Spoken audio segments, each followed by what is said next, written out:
The town of Willow's Crossing had always grown around the river. The cedar flow snaked through the valley like a silver thread, feeding the mills of a century past, providing summer swimming holes for children, and reflecting the changing leaves in a surface so calm most evenings that the lights of the little downtown seemed to float. To the untrained eye, the town was content. Cafes lined the main street, the school bell still rang on time, and the chemical manufacturing plant on the outskirts, Larkin Solutions, was a tolerated presence. Jobs, taxes, and the quiet reassurance of environmental audits done within acceptable margins, as the reports read. A few miles upstream, in the marshy bends covered by cattails and overhanging willow branches, lived a river otter named Finn. He was a sleek, dark-coated creature, with a restless curiosity and a habitual love for play. The locals knew him by sight. Schoolchildren sometimes begged their parents to stop the car when Finn darted across a log or somersaulted in the shallows, twisting his body into spirals with a delight that drove the grasses into waves. He was, to the human citizens, a charming oddity. To the river itself, he was a part of its pulse, scouting, hunting, and unwittingly reading the subtle changes in flow, smell, and tone that most humans never noticed. Dr. Leah Morales, an environmental engineer with the Regional Water Authority, had arrived in Willow's Crossing 6 months earlier. The previous town's consultant had retired, and the increasingly irregular readings from the river's monitoring buoys, sometimes a faint spike in conductivity, sometimes a sweetness in the seasonal algae bloom, had prompted the state to send someone with a skeptical mind and a willingness to dig beyond tick-box compliance. Leah rented a small house near the footbridge and spent early mornings floating sensor probes and parsing data over coffee, trying to get a baseline that wasn't muddled by industrial noise and agricultural runoff. She was the kind of person who kept notebooks with drawing margins, circling anomalies in red ink, and who had built a reputation for asking the right question after everyone else had already accepted the easy answers. Larkin Solutions plant manager, Garrett Hayes, had a different rhythm.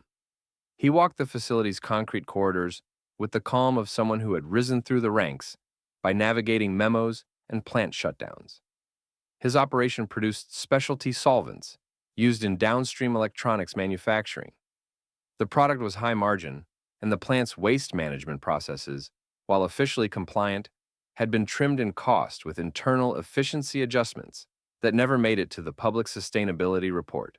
Beneath the credibility of monthly compliance test results was a quiet tension, astonishingly small leaks of unreported waste, an aging secondary containment line patched with quick cures, and a foreman who avoided questions that might require paperwork.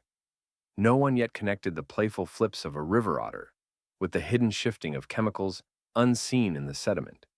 But the river was storing that connection like a tensioned spring.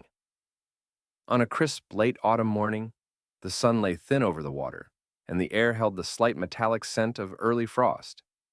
Finn had been following his usual circuit, diving under reeds, popping up with minnows balanced on his snout, and tail-whipping the surface in mock aggression at his own reflection. That day, he felt something new.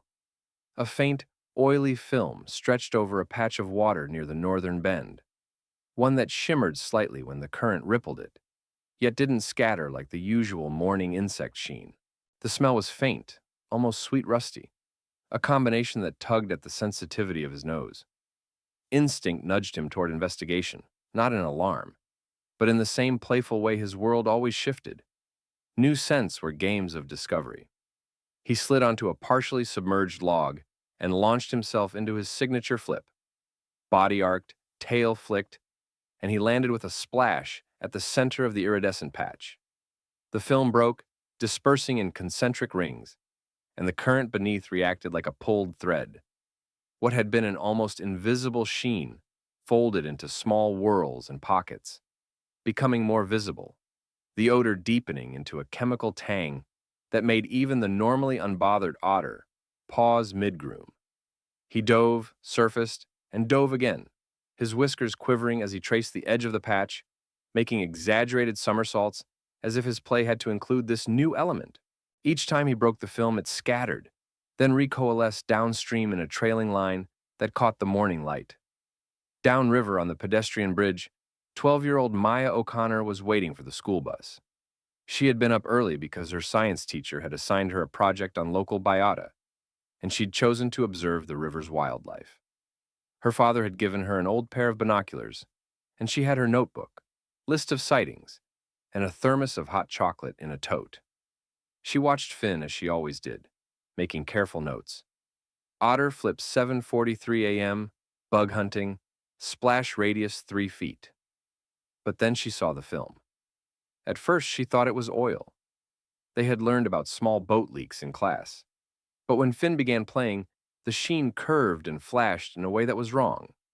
He kept pushing through it, diving, flipping, and then, more oddly, paused in the center, licking his whiskers and shaking his head as if something else was layered beneath the surface.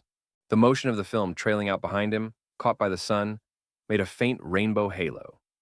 Maya scribbled frantically, "Otter playing, but there's weird, oily stuff. It's not normal. Smells like the stuff from the factory smell walk. Call Dr. Morales?" She pulled out her phone and sent a voice note to Dr. Morales. Leah had given her the contact after a community outreach talk on citizen science. "Dr. Morales, I think Finn found something. There's a shiny film near the North Bend. It's not the usual algae, and he's acting like he's sniffing something bad. Can you come? I've got it in my notes." The clip ended with the sound of Finn's splash and the babble of the river. Leah, in her kitchen across town, listened to it over breakfast, the spoon stopping midair. The description, "not normal," when coming from a kid who had started to name the species and draw accurate sketches, carried more weight than she would have admitted in a polite academic setting. She grabbed her field kit, a compact spectrometer, test vials, and her weatherproof tablet. She called the office, notified the regional lab she might be bringing in an early anomaly, and headed to the Bend. Leah arrived with Maya, who insisted on coming along with a parentally approved chaperone, her older cousin Theo, carrying the notebook like it was a map to treasure. When they stepped onto the wet gravel of the riverbank, Finn watched cautiously from a distance, sleek body low in the shallows, and then disappeared into a slick of reeds as if blending. Leah knelt, flicked on her infrared probe, and scanned the surface where the film still drifted in lazy tendrils. The spectrometer's screen pulsed with something she hadn't expected: elevated organic compounds that matched partially with industrial solvents, and a trace of phenolic derivatives that should not have been in the river at all. The readings were low but significant, and the gradient of concentration grew upstream toward a point where the film thinned and where Leah's lower water sonde picked up a slightly elevated pH and chemical signature. "You saw it," Leah said to Maya, nodding at the otter's play area. "He wasn't just messing around. He's been driving the mixing. That's why the film has those swirls. His flips dispersed it in a way that made the plume visible." Maya, wide-eyed, whispered, "He did it like a detective." Leah traced the trail upriver, following the chemical gradient with her portable probes. The plume was diffuse but directional, moved subtly by eddies, but generally heading from the western thicket and toward a narrow drainage channel that fed from the industrial slope upstream. "This is not a natural seep," Leah murmured. "Someone's dumping or leaking, and the containment is compromised somewhere up there." They collected samples, placed them in chilled vials, and marked the GPS coordinates. Leah radioed her office.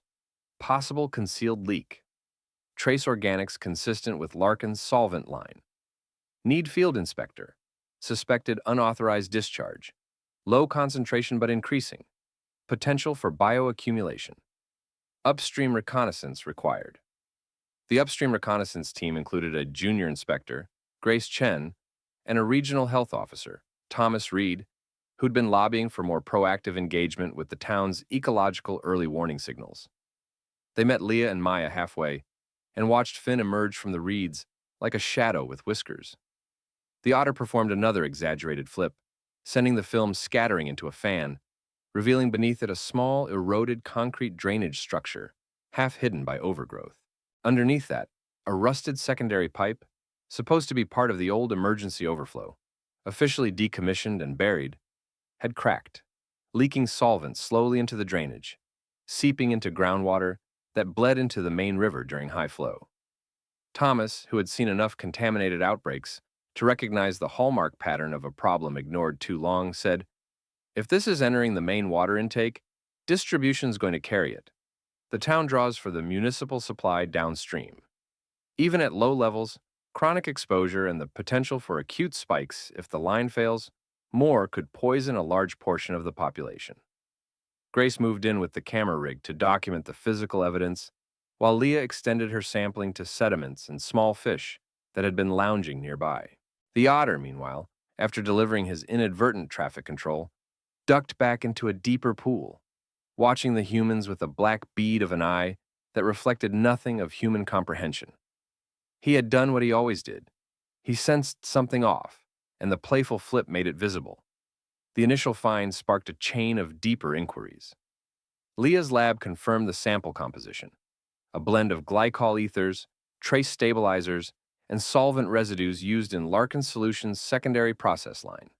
Materials that, by regulation, were supposed to be captured and neutralized, not leaked. The discovery did not line up with official discharge reports.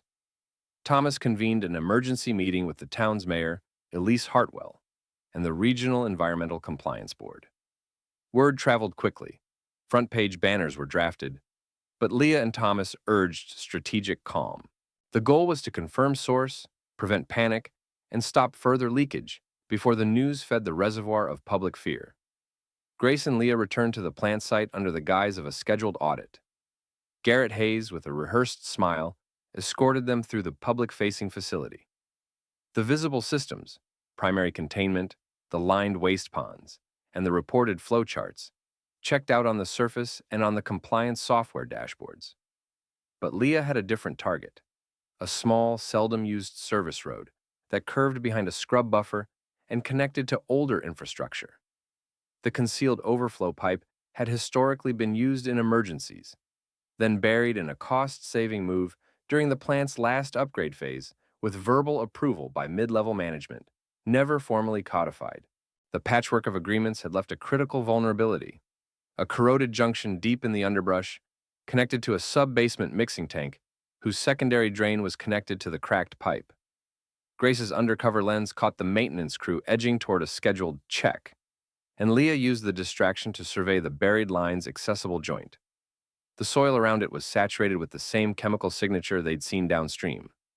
A small camouflaged valve, hidden beneath a service grate, had been used to route part of the waste into the old line during periods when the formal treatment system was overloaded, a decision born of internal pressure to keep output quotas without triggering external reporting thresholds.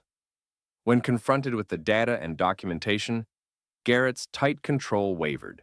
He'd known the line had been used in the past as a buffer, but he had been assured by his operations manager that the flow was minimal and that the system self-corrected. The reality was that a small fracture had widened under the weight of fall rains, and without proper repair, the old pipe was leaking intermittently, seeping raw solvent into the drainage system that connected invisibly to the river through the hidden concrete channel. The company had been concealing it through vague terminology and internal reports, unexpected seep management, and secondary containment adaptation, and had not escalated the repair, rationalizing that the quantities were beneath regulatory thresholds. Elise, the mayor, pressed for immediate public notification. Leah argued for a calibrated approach. Shut down the leak, secure alternate water sources, begin reverse flushing upstream to stop migration, and then deploy a transparent communication strategy with the town. Thomas added the critical epidemiological model. If the chemical plume reached the municipal intake with the upcoming rainfall, the solvent's low odor threshold and partial water solubility could lead to a cascade of liver and neurological symptoms, some acute, some delayed, and the vulnerable populations, children, elders, those with existing hepatic strain, would be first and hardest hit. The town's emergency plan, which had previously emphasized floods and outages, had no box for otter-detected industrial contamination. But the structures were there. Communication tree, alert sirens, medical station activation, and a community volunteer mobilization network. Leah, Thomas, and Elise unified the message. We have identified a concealed leak, that has the potential to affect water quality. We are containing it. We need action now to protect drinking water. Please follow the prescribed precautions. Garrett Hayes, under pressure, and with the threat of public exposure, authorized the immediate shutdown of the suspect's secondary system. The hidden valve was sealed under ethical oversight, and crews installed temporary upstream filtration barriers. A mobile treatment unit was brought in to begin active skimming of the river's surface, and an emergency reverse flow system engaged to push the contaminated plume back toward a settling basin lined with activated carbon media. Leah's team deployed rapid test stations at intake points throughout the distribution system and issued guidelines. Boil water only for consumption, no unfiltered use, and a temporary distribution of bottled water to daycares, schools, and clinics. Finn, who had been the unheralded spotlight, began behaving differently. He started frequenting the containment area, flip-playing near the newly installed barriers. His movements seemed to slow. He would surface, sniff the air, and watch the humans working as if marking positions. Maya, who had become Leah's unofficial junior aide, collected videos and noted this behavior. Leah, later in debrief, mused that the Otter's continued presence might have been a natural check. He perceived the change in current consistency, the new front of human activity, and treated it as part of his domain. She had no landing narrative for intentionality, but the river's resident guardian had integrated the human response as another movement of the water's conversation. The town square echoed with a changing sound. Volunteers went door to door with health flyers. The high school networked student groups to help distribute water and monitor elder households. The local radio station ran pre-recorded alerts, emphasizing that the situation was contained thanks to early detection by local wildlife and swift professional coordination. That phrasing spread in social media posts. The word Otter appeared in hashtags. Thanks, Finn, alongside practical updates. The public's initial fear settled into cautious compliance because the leadership had stacked transparency with action. Meanwhile, the regional health authority rolled out a temporary surveillance program. Emergency clinics were instructed to ask about recent water exposure on any reports of gastrointestinal, liver-related, or neurological symptoms, and the hospital stocked antidotal hydration solutions and began baseline liver function panels for high-risk patients. The municipal intake was equipped with tertiary safeguard filters, and distribution flow was temporarily reduced to allow for buffering. Pressure was adjusted so that any sudden influx wouldn't bypass the sensor-rich checkpoints. When the immediate threat passed, aided by dry weather, active containment, and the successful reversal of the chemical gradient, the town began the long work of cleaning, accountability, and healing. Leah's full report, augmented by Grace's documented footage and Thomas's health risk modeling, became the basis of a public hearing.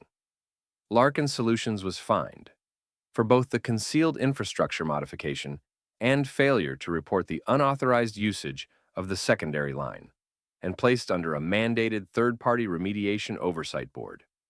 Garrett Hayes was demoted, the operations manager reassigned, and the company's internal compliance team dissolved in favor of an external, transparent audit structure. The Municipal Water Authority updated its intake infrastructure with real-time bioindicator integration. Leah argued that wildlife signals, otter behavior, sudden fish movement, prey avoidance, had been consistently de-emphasized as anecdotal when they could serve as low-cost hemispheric sensors in the early warning net. Her proposal to add a biological sentinel overlay to the environmental monitoring dashboard was slow in uptake, but the awareness was now different. The town had watched an otter disrupt a toxic trajectory, and it reframed what qualified as data. A small ceremony was held by the river. The mayor, Elise Hartwell, with Maya and Leah at her side, unveiled a modest marker near the north bend, a carved stone with a simple inscription, "In honor of Finn, playful guardian of cedar flow." His flip revealed the leak. His current carried the warning. Willows Crossing remembers. Autumn 2025. The inscribed stone wasn't grand. It wasn't the kind of monument shown on billboards. It was a small, moss-softened anchor, placed where Finn often surfaced. The local school integrated the story into its environmental science curriculum, not as a sensational tale of a heroic animal, but as a case study in ecosystem interconnectedness, citizen reporting, and responsive governance. Maya received a certificate from the regional authority, signed by Leah and Thomas, acknowledging her valuable local observation leading to early detection, and a smaller plush otter with a tiny badge stitched onto its chest, Junior River Guardian. Some in town, particularly the more cynical members of the manufacturing oversight committees outside Willow's Crossing, rolled their eyes at the phrasing, "Otter detected leak," instinctively wanting to separate the romanticism from the technical details. Leah never hid the chain. Wildlife behavior tipped attention, human analytics traced origin and guided response, institutional mechanisms executed containment, and community compliance sealed the success. But she also never discounted the moment where Finn's flip made visible what human instruments had been blind to until the ripple became a pattern. The seasons turned. Riverbank grasses recovered from summer weeds, turned by the emergency filtration rigs. The intake system stabilized. The emergency protocols were codified. Willow's Crossing created a small Wild Signal Watch subcommittee, combining volunteer naturalists, high school science club members, and water authority interns to log unusual animal activity in parallel with chemical and mechanical sensor data. Their early logs noted correlations previously dismissed: sudden deer avoidance before sinkhole formation, frog chorus changes preceding algal blooms, and a peculiar year when migratory birds altered their stopover patterns, coinciding with upstream nutrient runoff. These didn't become myths. They became indexed entries with small risk scores attached, the new layer of awareness woven into the town's resilience. Finn remained. He continued his flips, his tumbles, and sometimes drifted by the containment area, not with obsession, but in the easy rhythm of a creature in his domain. Maya, now a high school senior, would often walk the river with a notebook, not just for school, but because it had become part of her identity. She'd pause, peer into the shallows, and grin when she saw the dark blur of the otter's back surface and his signal-like splash. She didn't anthropomorphize him. She simply nodded, an acknowledgement between observer and observed. Leah, in a later regional conference presentation, titled her case study, "From Play to Protection: Integrating Biological Anomalies into Environmental Emergency Networks." She included graphs correlating Finn's observed flips with the shift in early detection reaction times, and she cited the ripple of community trust that spread from the moment Maya's voice note had crossed the digital threshold into action. Larkin Solutions rebuilt its infrastructure under watchful oversight, but the town's relationship with the plant shifted from wary tolerance to conditional accountability. Their marketing materials still featured sustainability, but the sustainability now included an external advisory panel populated with citizens who had once delivered bottled water door to door. The town adopted a small festival each autumn called Flip Day, where children made paper otters and river cleaning crews hosted river education booths. Less celebration of crisis averted than a ritual of remembering the convergence of species that had kept poison from becoming a pandemic. In quiet moments at dawn when mist slid over Cedar Flow, Leah would walk the bend and sit on the stone bench near Finn's marker. She'd watch the river's surface, waiting for the ripple of a playful flip. And sometimes, if she was very still, she swore she felt the current shift a fraction, as if the water itself paused in recognition. No language exchanged, just a shared rhythm of vigilance. The day a river otter's playful flip revealed a concealed chemical leak and prevented a townwide poisoning became a layered story. Technical report, community lore, policy pivot, and ecological lesson. But to those who had been there, the child who sent the voice note, the engineer who followed it, the mayor who coordinated the response, the health officer who modeled the danger, and the otter who simply played, the legacy was simpler and truer. Paying attention to the small motions in the world sometimes saves many lives.